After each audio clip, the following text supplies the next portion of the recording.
Poursuivi pour diffamation, injure et faux, le principal opposant du Sénégal, Ousmane Sonko, était appelé à comparaître jeudi 16 mars dernier.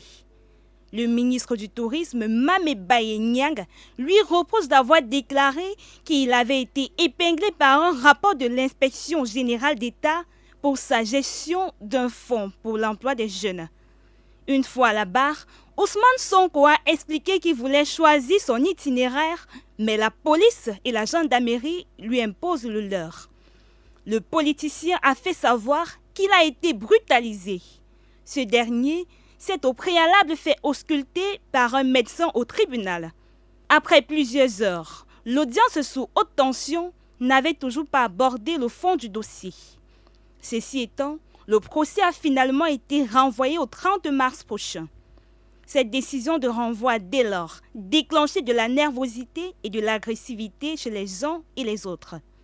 À la sortie de la salle, des membres de l'entourage des deux parties en sont venus aux mains, forçant le service d'ordre à intervenir et à faire un usage de gaz irritant. Dans plusieurs quartiers de Dakar ce jour, des groupes de jeunes lançaient des pierres sur les gendarmes et policiers dans les rues adjacentes au tribunal. Les forces de sécurité ont repoussé à plusieurs reprises les assaillants à coups de lacrymogènes dans des détonations assourdissantes. Rappelons qu'en mars 2021, la mise en cause d'Ousmane Sonko dans une affaire de viol présumé et son arrestation sur le chemin du tribunal avaient contribué à déclencher les plus graves émeutes depuis des années dans ce pays, réputé comme un rare îlot de stabilité dans la région.